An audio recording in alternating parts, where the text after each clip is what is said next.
Good afternoon, everyone. We're just about to get started.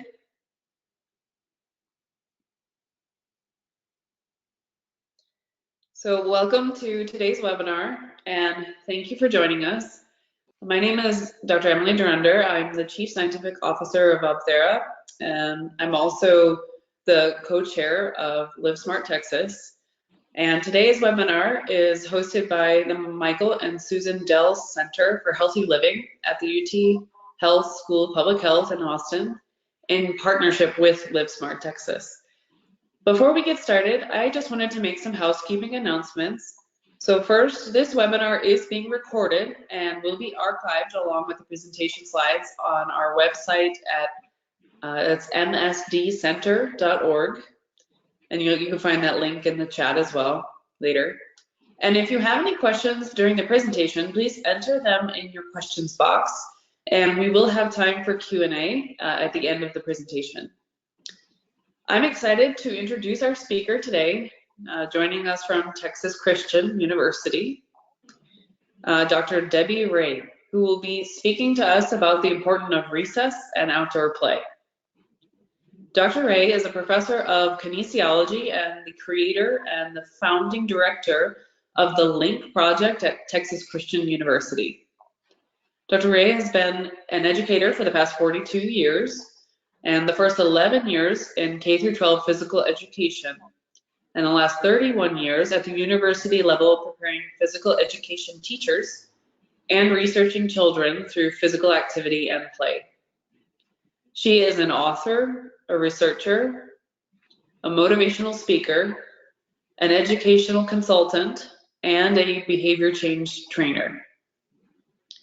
The research project she's most known for is LiiNK, which stands for Let's Inspire Innovation in Kids, which is moving schools to think differently about creating a whole child, a whole teacher learning environment. Dr. Rhea has received national media attention as a result of LiiNK from many different news outlets, such as the Today Show, the Washington Post, and the NBC Nightly News. She has published in numerous journals and presented professionally on many different topics related to living a healthy and productive life. Dr. Rhea has also received the Chancellor's Award for Distinguished Achievement as a creative teacher and scholar, and a Healthcare Hero Award from the Dallas Business Journal and the Fort Worth Business Press for her research to transform school policies and create intrinsically motivated, active, healthy children and adults. Her newest book, Wrong Turns, Right Moves in Education, reflects why the policies and procedures representing LiiNK are needed in educational systems today. I will now hand it over to Dr. Rhea to start her presentation titled Creating Healthier, More Resilient Kids Through Recess and Outdoor Play. Thank you, Emily. All right, welcome everyone. I'm glad you're here on the call. And if you can't be here, it is recorded, and so you'll hear me on the recording, and I say hi to you as well. So I'm going to go ahead and get right into what I'm talking about today, which is trying to create a healthier environment for our kids and actually creating a resilient child who will become a resilient adult. So our goals for this webinar, I'm going to talk to you a little bit about the state of the nation, children and adults, because I want you to see what happens as we go from one generation to the next and how this is impacting us hugely in ways that I don't think we really realize sometimes. And I'm going to talk about the benefits of recess, or why we need recess. You know, what are those things that are hampering us? Why unstructured outdoor play? What is LiiNK? LiiNK results from the past 8 years. I'm not going to go into a lot of detail on that, but I am going to show you some pretty key areas that I think will help you see the longitudinal benefits of recess in kids. And then what's next? What can you do? Will be the final piece of that. So here's the state of the nation. We know that 10 to 20 million children and adolescents in the U.S. today have some form of chronic illness or disability. Take that to adults, and we have 133 million adults that have at least one chronic illness. This shows you the impact of kids who are having less and less movement in their child lives, and now as adults they're having more and more of the chronic illness creep in. 18 to 22% of children and adolescents are obese. If you add to that the overweight group, you're at 40% who are overweight or obese in children and adolescents today. And in Texas, this percentage is actually higher than 40%. This is average across the country. 69% of our nation's adults are overweight or obese. That shows you how it escalates once they go from childhood to adulthood. D3 deficiencies are as early as 1 to 6 months through older adults. And I will talk about D3 and the importance of that in just a little bit. Sedentary lifestyles to me today is probably one of the most common issues that we can correct, but we don't because we've become an indoor nation. And so as an indoor nation, this has created a lot more stress and anxiety disorders. As you can see here, 31.9% in adolescents and 1 out of 7 children. And being the most common mental disorder as anxiety, 40 million adults in the US population have anxiety disorders. Because we're indoors at least 6 hours of the school day, 9 months of the year, we're conditioning our kids to the indoors. I'm a physical education teacher at heart. I have prepared physical education teachers for a long time, and I can't believe it, but physical education teachers are staying inside these days as well. They should, if nobody else is going outside, at least they should be going outside.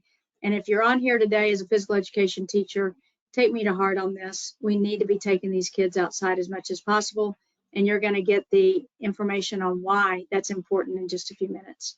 Socialization is minimal in schools today. We have very little time for kids to socialize. It's quiet in the halls, quiet in the classroom, quiet in the lunchroom, quiet on the bus, quiet at any different event we might be at. So where do they get that time to socialize? Well, it's at recess, being outside on a playground. That's where we get to socialize the most, and it really benefits them hugely. And then lastly, technology addictions. 37% of our teens are addicted to technology already. 330 million adults are addicted to technology. All right, let me talk about benefits. What we know from a landslide study that was done a few years back is assessing the brain cells, the warmth of that brain, and how well it is capturing the attention when it's time to do so and being focused when it's time to do so is represented by the red color on the brain cells. So if you look at the left side, which is a pretest, this was done before school started, and it was a group of kids that were either on the top brain, were active, naturally. Actually, both groups were active naturally on that left side.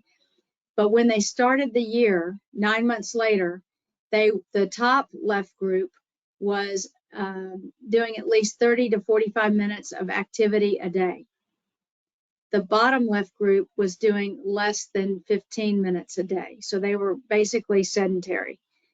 What you'll see is that the color of the top brain became more vibrant with that daily activity. The bottom brain actually is asleep. It doesn't have the brain power to attend or to focus or to even listen when someone's talking. So at this point, I like to ask the question, even though you're listening to this and I'm just giving the information, but the question I would ask you is, if you were working with a child, which child's brain would you want to have in front of you? The top one or the bottom one? I'll give you a second. I hope you answered the top one. And that's a child who has been active on a daily basis for at least 30 to 45 minutes a day. So that was a landmark study that really started this whole landslide of what's happened to recess. Why don't we have recess? We're trying to get it through physical education, but physical education has also been almost eliminated. I mean, we have a requirement in Texas for physical education at all levels, but the physical education requirement is less and less each school level, so elementary to middle and middle to high. And we also know that for many of the schools across the country or across our state, the physical education time limit is 2 to 3 times per week at 45 minutes to an hour. And that's all the time they see them. And so if they're not getting them for recess or a break time in the day, that's all they get to be able to move around. The CDC came out with a commercial that's very similar to what they did with the smoking campaign many years ago. They were successful with that one to a large extent, but this one says it's focused on sedentary behavior, and it says you got to get out of your chair. I mean, really, you got to get out of your chair, because the prolonged sitting is the #1 contributor to the chronic diseases that we have today. And it's just because of 1 hour of sitting, 1 hour of sedentary behavior equals 2 smoked cigarettes. Now you might say, how would it equal 2 smoked cigarettes? Well, when you think about the amount of time we sit, our bones and our joints become more brittle. Our ability to get up and down becomes very toxic for us. It's hard to do, become very inflexible. And then our lungs, we're not working those lungs for breathing. So everything in the elements in the air outside, everything inside starts affecting us. And before long, we're having allergies, asthma, migraines, all kinds of things that are the impact of sitting throughout the day. We also know that through Peter Gray's work with why play is so important, that when you do have play on a regular basis, the right side is showing with kids. They're more self-controlled, self-directed. They have more intrinsic control, which I'll talk about in a minute. Rise in empathy. They're calm and relaxed. The failure is part of growth. They don't have a problem with failing. And there's a peace within themselves and their identity with who they are and what they're about. And so they don't have a problem saying no to others or explaining why it is that they don't want to partake of whatever it is. But you see on the left, this is a problem, and these are the kind of children we're seeing today. Narcissism, extrinsic control, meaning others are driving their decisions all the time, lack of direction, anxiety and stress, which I've just gone over with the first slide, internal struggles, so they don't have peace with themselves, and they're void of who their identity really is. They have a problem standing their ground and setting boundaries for themselves. Properties of a child's play should be about what's on the left-hand side, which is, introducing the unstructured side of play versus structured. So I wanted to go through this for just a second. We have a lot of programs out there today, and I'm not going to mention what the names of them are, but there are programs out there that they want to come in and be the mentor at recess to teach kids games so that when they go to recess, they know what to play, how to play, and so forth. That's not how I'm driven. My whole premise and the premise of child's play in general is it should be unstructured. It should be purposeful in the way that they're able to engage, self-directed, voluntary, not that we say, hey, let's go over here and do this, which, by the way, I'm going to throw in a little tidbit here. I don't believe in buddy benches. We did those for a while, not us, but in general, people have used those where somebody can go and then somebody else can come over and ask them to go play with them. I don't feel that that is good for intrinsic motivation or intrinsic control. So I'll talk a little bit more about that in a few minutes. But to me, it's up to the kids to start identifying who they are, what they want to do, how they want to engage, and seek out people that they want to do things with, not sit on a bench and wait for people to seek them out. So that's the difference in property of child's play versus a structured environment, which is more like a physical education environment. But some schools have turned it into a structured recess environment too, so that they can count it towards physical education. I am not in favor of that. I think that is wrong for kids, and I am very adamant that the only way kids learn the best and learn successfully with each other in different ways is through unstructured play, which you see 3 pictures here that show that picture. One more little story I want to tell you about the kid on the top right picture that's laying down, looking up at the sky. After COVID, this child had been indoors for about a year and a half because his parents were working. He was at home doing Zoom and was not able to get out and do the things that he wanted to do. It was just the parents felt that it was an unsafe environment and he needed to stay in the house. So he came back to school, and with LiiNK, we have 4 unstructured play breaks that I'll talk about in a minute as well. And he came out to recess on his first day, and we were able to capture this picture. And what he said while he was laying there was, "Oh, the sun, this feels so good." And so I just want y'all to understand that having that space, whether it's to move, whether it's to just lay there and enjoy the sun, whether it's to build something, those are all important qualities and all important to play. It's not one thing over another. It's having the options of doing what they want. Another piece that is, I feel, very, very important to the benefits of recess has to do with Dr. Richard Louve's book, Last Child in the Woods. And he coined a term, nature deficit disorder, saying that kids who are not outside much have a deficit to nature, which is also a deficit to healthy lives. And this brings back anxiety and stress. This brings back the target and field focus for ADHD. It brings back the D3 and all these things that go with it. I want to talk about all but D3 on this slide, and then I'm going to move to the next slide that talks specifically about D3. But when we're outside, we're able to do like a broad, narrow lens of a camera does. We're able to see across things, and then we're able to narrow in on what we want to see specifically. When we can't do that because we're inside a lot and we're very focused on technology, we become ADHD-like or actually ADHD diagnosed. When I first started working in schools with LiiNK, I realized that we had the majority of kids in each class were ADHD-like, meaning that they carried the criteria or the conditions of ADHD. But in reality, once we got them outside 4 times a day for that 15 minutes each, for the majority of the kids, they flip back to very calm, focused, relaxed, less stressed kids. And the 1 or 2 kids that were true ADHD kids were the ones that you would see that were still trying to bounce or move from one thing to the next and so forth. They couldn't stay focused. We also know that from a stress response state, when kids go outside, it is an automatic parasympathetic system response. When they come inside, it drives more of the fight or flight response, which is the sympathetic system response.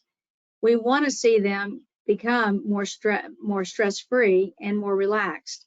If we go outside at least twice a day, once in the morning, once in the afternoon, you're going to see some stress come off. But if you really want to see the majority of stress come off, you want to do that at least the 3 or 4 times a day. Eyes and colors.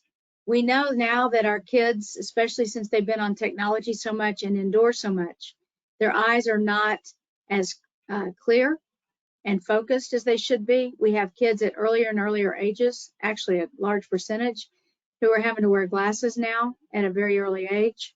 And we're also seeing that they are not, they don't have the clarity and the brightness of the colors that we should be able to see if we're able to see appropriately.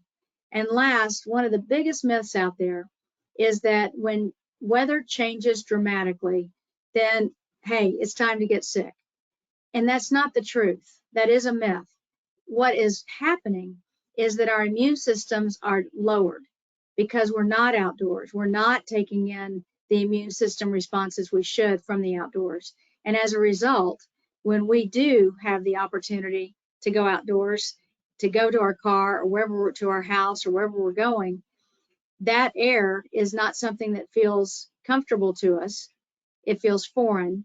And that's what creates the illness, is because we're catching the things in the air that typically we wouldn't if we were conditioned to it on a daily basis. So let's talk about D3 now. What is it? Why do we need it? Well, it's actually a hormone that needs the sun. And when we go outside, the sun produces the energy to that hormone that gives us the immune system building benefit that we need. It's also a stress reducer. When D3 is functioning at its best, we are reduced in stress, and as a result, we're also able to fight chronic diseases. They may be acute, but we probably will have less of those too as a result of building that D3. Just to give you an example, for individuals who have cancer, doctors give them heavy supplement D3. Why? Because they're trying to fight the radiation or the chemo that's going into the body with immune system builders through the D3. And you can't get enough of it like that through the sun without having damage to your skin. So they have to do supplemental in order to boost that immune system to a point that you can fight the cancer agents that are there. On the other hand, for kids or adults who get 15 to 20 minutes max at any given time, no more than 15 to 20 within an hour to an hour and a half, when they're given that opportunity to go out, being out in the sun is not damaging to the skin. Being out there between 10 and 2 is not damaging to the skin. But remember, it's between 15 to 20 minutes max, no more than that. The other issue is we have to think about quality versus quantity. So most people in our country today, or probably across the globe, will say, well, if 2,000 IEUs is good, why don't I just go ahead and bump it to 10,000 IEUs? That'll make sure I never get sick. D3 can be toxic to our system, just like the sun can be toxic to our bodies. So you've got to remember that D3 has a maximum that you can be out there, and the 15 to 20 without sunscreen and just being out in the elements is really capped off at that 15 to 20 minutes. You can be out in all weather conditions. The best location to get D3 is between the elbow and the wrist on that forearm. And it's best if you don't have sunscreen on when you are out to get this D3. If you can't be outside much, or you're in a place that's mainly darkness like Alaska, then you would have to do some either lighting inside that's more sun equivalent, or you would have to get on a supplement. For adults, that can be about 2,000 IEUs for just a natural supplement that adults can take. For kids, you have to do a blood test with them to find out if they need it or if they can go without it. Adults can do the blood test too. I get the blood test every year to make sure that my D3 is still functioning where it needs to, so that I am immune strong. So y'all can ask questions about any of this that I'm going over. Put it in the chat. We'll do it at the end. But these are things that you're probably interested in, and if you have more questions on it, just jot them down and we'll answer them at the end. This is a big one for me on locus of control. When we engage kids when we send them out to have their unstructured play time, so when I say engage, I just mean send them out so they can do their unstructured play. Safe environment, adults are around to make sure that it's working correctly, that there's not an unsafe environment around them. Get involved if there's an injury, or get involved if there's a problem that needs some solving to help them solve their problem. But what you see on this picture comes from Dr. Peter Gray and Dr. Richard Lube, and I am so a proponent of this. Our kids today have really lost control of being able to make decisions for themselves. If something happens on a playground, we take that object away. If something happens in the classroom, we take that object away. We don't help kids be able to navigate and make better decisions based on consequences of their actions. It's important that they get that kind of education. And so play does this for kids. It helps them be able to make things happen, or say, well, there's nothing I can do. Why bother? Why does everything happen to me? They go into this, well, everybody tells me what to do anyway. Why should I think for myself? So which one do you want as a child that you work with that then becomes an adult that you work with in an environment, a workforce environment? You want the one that has the internal locus of control. That's really, really important as you move forward. So what I have done so far is I've really worked on what are the benefits if we're outdoors? What are the benefits if we have the unstructured outdoor play environment? What are the benefits if we work with an unstructured play versus a structured play? All of these things are really, really important to the next piece that I'm going to go into. I had a video that I wanted to show you, but I can't show it to you because the sound's not working. And so what I'm going to tell you here is that it's on our website, and I've got that address at the end of the presentation. And I would introduce it to any of you. I think it's a great way for you to see what we really do in schools and how it can be done where it's intentional. Kids are doing great things out there. Focus is there when they come back in from recess. The hallways are very natural in how they walk and do things. So it's a great video for you to be able to watch. But who are we? Well, I'm in the middle there. We started with the mission that we wanted to bridge the gap between academics and the whole child. We now are all about not just the unstructured play piece, but we're also about a character development curriculum that I feel is very, very important for kids to be able to have as a resource so that when you are going out 4 times a day, you're building empathetic skills in them, not pessimistic skills, but empathetic skills. You're building trust, respect, honesty, confidence, and self-esteem. All these things are being built in the kids through the character piece daily, 15 minutes each lesson, 140 lessons each year. That's important because you want them to start building their own way of communicating and helping each other understand when they don't like something, or they want somebody to stop something, or they just want to communicate about how they feel about something. Since 2012, we're now in 12 school districts, 42 schools across those districts, 5 school districts in particular that we are in all schools in their districts.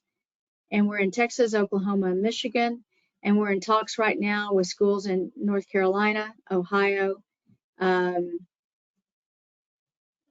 Georgia, and Tennessee. Oh, and New York. So I do want to go national, like across the board with this. I feel like it's very important for unstructured play and the character piece to be in every school, but it also takes changing policies and procedures. It takes being very intentional.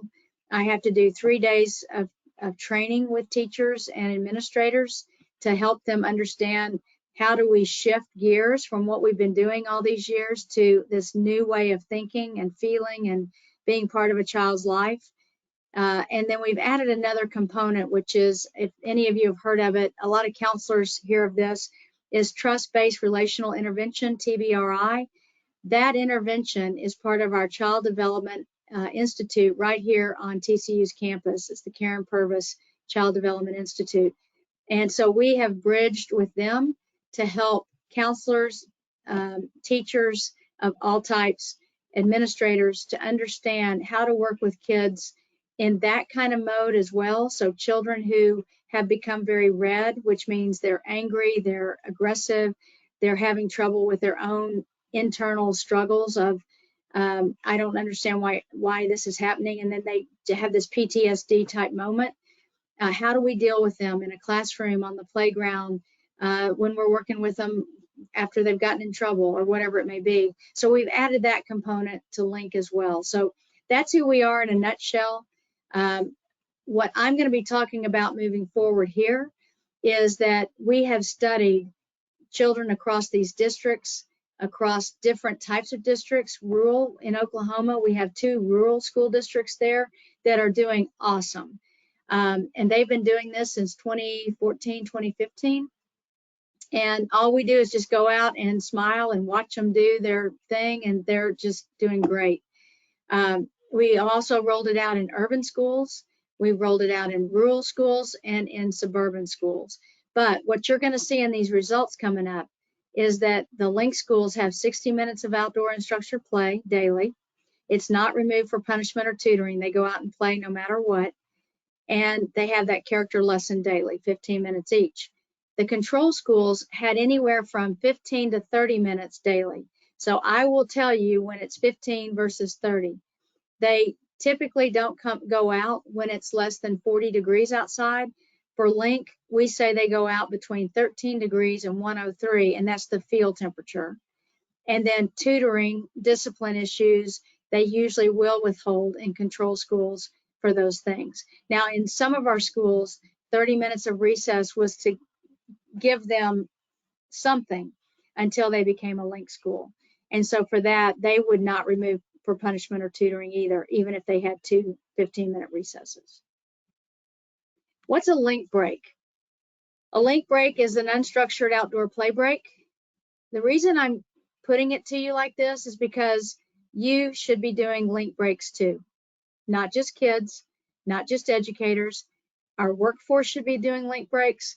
Anybody in an educational setting should be doing LiiNK breaks. When you're doing professional development, you should be doing LiiNK breaks. Trainings, I don't care what it is, there should be LiiNK breaks involved. And if you don't want to call it a LiiNK break, that's fine. That's what we call it. When I do my LiiNK leadership team trainings, or when we do a summit, I build in those LiiNK breaks throughout the day. We go every 60 to 75 minutes as adults to a LiiNK break for 15 minutes outdoors. We go out and we just visit. We see nature. We may go play a little bit on a playground if we're in a place that has that kind of thing. But we do what we want to do. We don't have to work together. The way that this works, though, so well is you have to set your phone on a timer so that things will work efficiently. You don't have to think about it. It'll just happen. When the timer goes off, you go, yep, it's time for my break. Yeah, I'm working on something. Make a note of what you're working on so that when you come back in, you'll have that little sticky note there that tells you, I'm going outside. When I come back, this is where I'm picking up. Go unplug, meaning don't take your phone with you. Don't take a computer with you. Don't take AirPods with you. Just go outside, unplug so that you can really connect with the outdoors. It has to be outdoors if you really want to do it well. Make sure that you get that 15 minutes of time with the sun, time to be relaxed, time to let go of the fight or flight response and be able to target and field focus so that you can keep that ADHD kind of characteristics away. And then the 15 minutes should be outdoors. Now, if you go to the bathroom on the way out, which I suggest so that you can just come back in and go to work, but if you do that, the 15 minutes should be door to door, not from the time you get up and go to the bathroom and then go outside. With LiiNK in schools, we actually count, kids going outside with the lead teacher, that starts the clock. If kids go to the bathroom, they may get out there a minute later, but they're still getting 13 to 15 minutes, even if they go to the bathroom first. This would be a sample schedule of like a professional development day. And I say this because at the end of this presentation, I'm going to ask you what's one thing that you could do to help in your environment with whatever that is. And so I'm giving you a hint here that if you do offer professional development or you're part of professional development trainings, make sure that the people around you know that there should be breaks every so often. Now, this one is every 45 minutes taking a 15-minute break, but you could do it every 60 to 75 minutes if you wanted to. The reason I showed you this one is because I went up to Michigan to the school that we have up there in the Upper Peninsula, and this was our sample. This was our schedule for the professional development that I did with them in August for them to get ready for the school year this fall. And everybody that has schedules like this, when I do LiiNK trainings out in schools, or I do professional development for schools, or do any kind of workshop, I will always build in these breaks. And it means that when we come back, we're real intentional on getting back to what we're supposed to do so that we can get it done in the time period that we've given ourselves. You notice the breaks are at 9:45, 10:45, 1:30, and 2:30.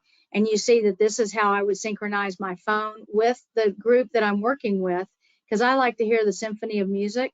So I'll just say, everybody put their timers or their alarm clocks set for these times so that when they all go off, we know it's time to go to our break. And I really do emphasize getting outdoors for that break. So what have we learned with LiiNK over the past 8 years?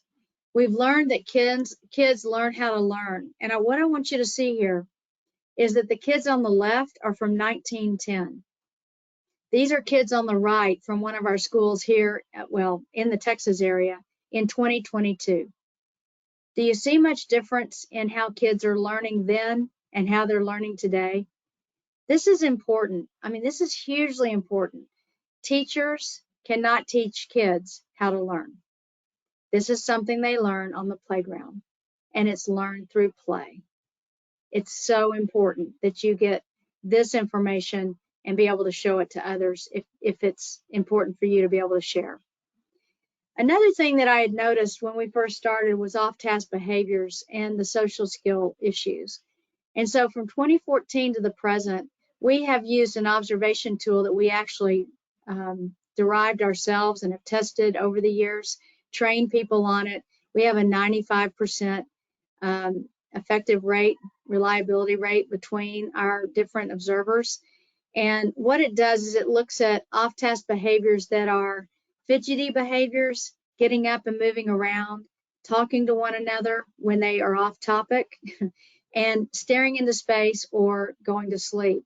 So those 4 areas are very much the off-task kind of ability that they may have.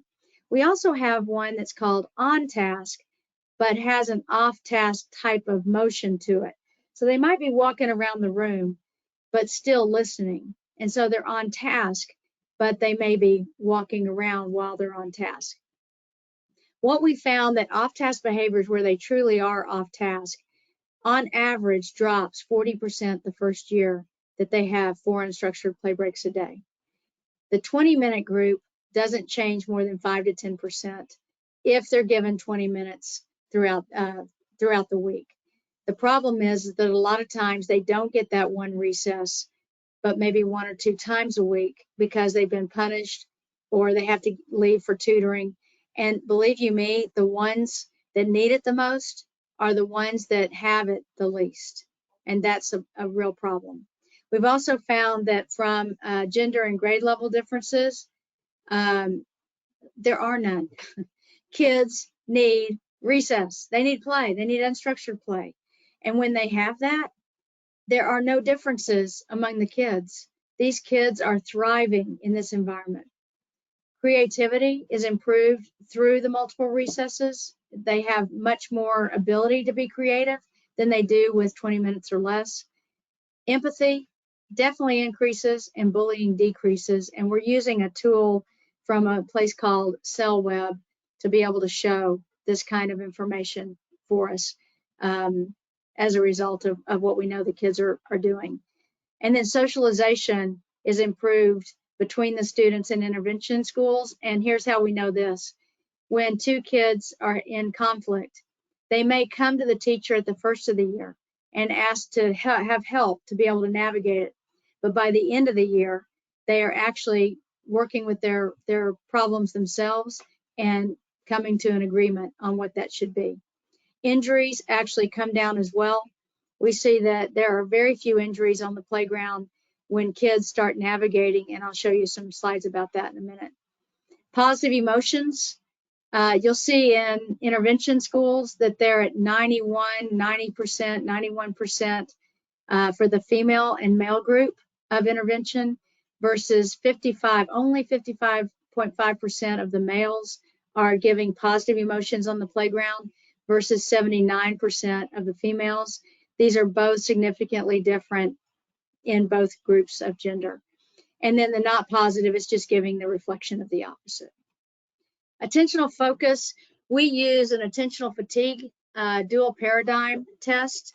And without going into a lot of detail, we're looking at, can they do a task on the computer while having to listen to numbers being called and give those numbers back to the person who is there with them monitoring. And what you're looking for is a faster score, because that's the reaction time when they're at the computer. How fast can they hit that key of whatever's popping up while doing something with the other side of their memory, giving the numbers back that they're hearing. So what we find is that the kids are able to attend in class much, much better in the fall than the control school kids already. They're faster in the spring than they are in the fall, and they're still significantly better in the spring than the control school kids. And they're better in the afternoon than the morning. So meaning by the afternoon, they're usually tired and they don't have the ability to concentrate as much. So a lot of teachers will give them less important tasks to do in the afternoon than the morning. But we tell teachers now that if you've got the 4 unstructured play breaks a day, that those kids can do any kind of content throughout the day whenever you need it to be done. This is the one that's really gonna wow you. We are measuring hair cortisol on children now, and are going to start measuring it on teachers as well. Hair cortisol gives us a chronic result instead of an acute result. And so what we find is that when you take just a small few strands of hair, then we can crunch that down into liquid cortisol, and then it reflects over 3 months of stress. So we did this assessment last fall, 2021, right after all children were back from COVID in Texas. We used 3 or 4 different schools from each intervention and control random sample of 3rd graders. They're 9 and 10 years old. And what we found is that our control school kids had 15.91% milligrams per part of hair cortisol, and that was the males, and the females had 20.53, whereas our intervention kids had 6.95% and 4.43%. If you'll look on the left side of the screen, you'll see that cortisol national average pre-COVID was 9-year-olds 6.7 milligrams and 10-year-olds 8.5. Even so, our kids across the age groups are at 6.95 for the males and 4.43 for the females, significantly different and less stressed than the control school kids. And this was post-COVID. And keep in mind, we assessed them in November. They started school in August. So this reflects August, September, October through November 15th. It tests that time period when they came back to school. We believe that our kids, because they had longitudinal LiiNK throughout the years, by the time they were in 3rd grade, they had already had it in pre-K, K1 and 2. And so by the time they were here longitudinally, this was coming back home to be able to go outside and have their recess throughout the day. They were very comfortable with that. This other group was a group that had had 30 minutes of recess and was still able to go outside like they should, and they're still much more stressed than the 60-minute group. When we look at it by age group, look at the difference. Again, here's the national average to the left over here, and where our kids were and where the control school kids were. We had one child that was 800 and something milligrams per part, and we had to turn him into the school to make sure that they got him some help, or at least find out what was going on with his health, because that is extraordinarily high, and he was at risk of having a heart attack as a 3rd grader. Body fat percentages you can see here in 3rd and 4th grade over this past year, even after COVID when they came back. You can see that our intervention control school kids' body fat percentage is less than the national average and less than the Texas average. And you can also see with 4th grade, the intervention kids are the purple, and they actually decreased in body fat from fall to spring, whereas the kids in the control school got worse in spring from fall. We've been able to increase their gross motor skill development, and this is huge for balance, which is also huge for injury and bringing down injuries. We've used motor competency skill tests to be able to measure this and assess it, and we've been able to find that they've done very, very well with these different skills. Because we're running out of time, I just wanted to show you this, that fine motor skills, they're able to write with a pencil or a pen and hold that grip better. And from a stress anxiety perspective, because they're using these kind of skills on the playground when they come back, they're also much better at not breaking pencil lead. They were pushing down on pencil lead because they were so stressed in class before LiiNK, that now after LiiNK, they're not breaking pencil leads anymore, or breaking pens, or having that stress on the paper. We've also looked at movement patterns. We know that when unilateral, bilateral, and contralateral movements are done, especially contralateral where they're crossing the midline, we're working on cognition. And so what we found with these results is that we've gone out and observed on a playground and found that with both groups, control and intervention, they're both using contralateral movements the most, but these are K through 2 kids, kindergarten, first and second graders. What's interesting is that they're using all 3 types of movement, unilateral, bilateral, and contralateral, the majority of the time. Whether they get 15 to 20 minutes of recess or they get 60, they're very low on non-movement time, which is awesome with K2. But when we look at it by kinder, first, and second, this is interesting. Our kinders in the LiiNK group are much higher, significantly higher, with non-movement. We have observed them to see that the reason that they are is because they're much more engaged in problem solving, being creative and innovative with certain things on the ground spaces, and not moving as much as they do as they get older into first and second grade, where the non-movement goes down significantly. And you can see for the control group, they become less active as they get older. And then this is across contralateral movements only. And you can see that our kids get better at it by first grade.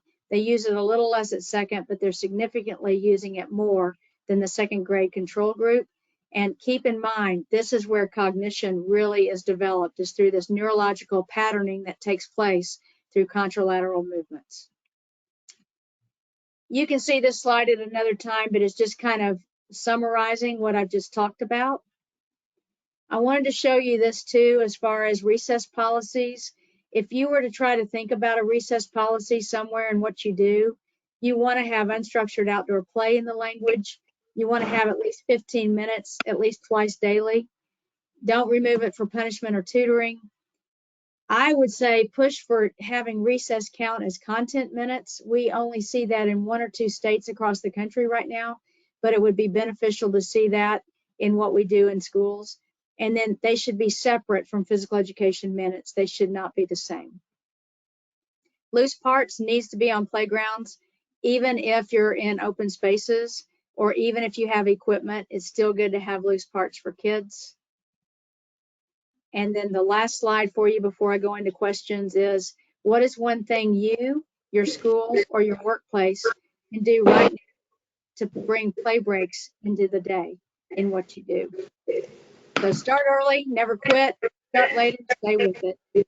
Here we go. Questions? Thank you so much, Dr. Rhea. We will go ahead and take some questions. I've been hearing so much, from people, just get your kids outside to play, just get them out to play. And I always, wondered why. This is really compelling, the data that you've shared. We really appreciate you coming to share all this with us. Yeah, so just a reminder for those who are listening in, please be sure to type your questions into the questions box. And while we wait for questions to everyone, actually, I think we already have some, so let me just pull them up here. Okay, so this is an interesting one from the perspective of the timeline here for this intervention. So for the child that is sedentary with like the sleeping brain, how fast is the turnaround when they do start to become active? So will their brain be the same as the initially active kids, or will there be a lag because of a delayed activity start? Interesting question. Yeah. No, I'm all on this one. So for kinders who come back to school, and in Texas it's really hot when they come back, kinders and first graders will have to build their solar panel. And when I say that, think about being in a landscape business. You know, you want a solar light and it'll come on by itself, but it's built by the sun, building up the solar energy so that it can light up at night, right?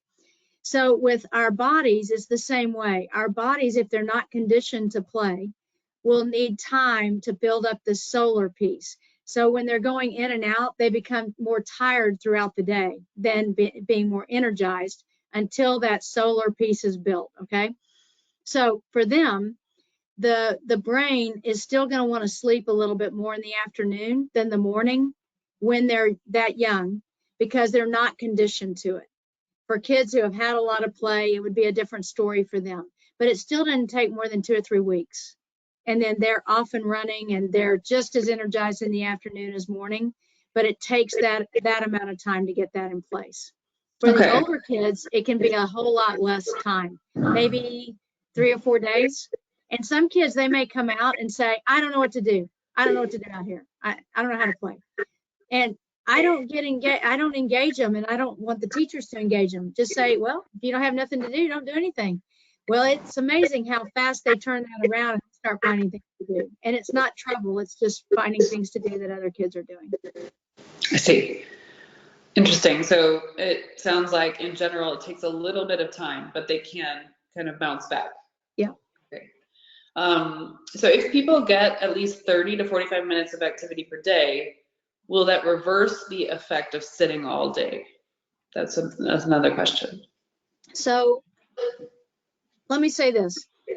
We know from 30 minutes of time outside, not 15, but 30 minutes to 45, you're going to see some of the results that I showed you today to a certain extent, but you won't see the stress anxiety benefits, because you saw that even with 30 minutes on the playground every day, no withholding for punishment or anything, were significantly less, higher on stress and anxiety than those that had the 60. And with 45, they'll be able to get some of it back, probably, but probably still won't be to the extent. Okay. Thank you. And another question, how have you incorporated the role of environmental privilege in your study? So things like unsafe neighborhoods, a lack of outdoor spaces or backyards, environmental concerns like air quality or lack of parental supervision. So let me talk about environment of just air quality first. What we know is that once people are conditioned to going outside on a regular basis, a lot of the allergies go away because they were driven by D3 deficiencies instead of the outdoors. So even though the air quality might not be as good, as long as it's orange or better, not red or purple, because there's a purple also, but as long as they're orange or better, they can go outside. They will be able to monitor themselves on when they're starting to feel that they need a puff of albuterol if they do have, chronic asthma, or if they need to slow down a little bit and just not move as much. But our kids are not having problems with that. As far as the environment, now remember, LiiNK is in schools. We haven't been taking it to home lives. So the school spaces that they have are equal across their kids. They rotate spaces for where kids play, and they have different types of environments for those play experiences, but the kids are getting all those different types of experiences. Okay. And can we receive training from LiiNK as educators to apply this concept to our own children's learning environment? So it sounds like we may have some curiosity about the program. Yeah, so what we're going to be launching this fall, and I'll send it out to y'all too, Emily, if you want me to, just to make sure that we can get it out to the audience. But I'll send different trainings that we're going to do in the area in person, as well as some other webinars that we're going to do to help train in different environments. So they'll be available for people to be able to sign up for. Okay. And is there a way to access a list of schools that participate in LiiNK? So right now, the best way to say it is the districts that are still involved right now, where we haven't let them fly and be on their own, Eagle Mountain, Saginaw here in the Dallas-Fort Worth area, and Seguin ISD down in the San Antonio, more of that area. Other schools have done LiiNK and graduated out. The reason we're still in those two school districts is because they become whole school district LiiNK environments. So all 17 schools in Eagle Mountain, Saginaw are building into this. And one thing that I forgot to tell y'all is that we don't ever launch a whole school unless it's a rural school. And the reason we don't is because the older kids, they're just not, they don't understand what play is. It would take a different kind of model for them. But as we build them into that grade level, they become part of it. So for these schools, they start in pre-K, K1, build a second grade, third grade, fourth grade, fifth grade. And then in the middle, if the school district wants to do it. Okay. And is there like a list of those schools anywhere, like online or? We don't list them online because we don't want to inundate with, people contacting the schools. It really becomes cumbersome with them trying to do what they do and have people dropping in. But if somebody is interested in seeing one, contact us and then we'll make that happen. Okay.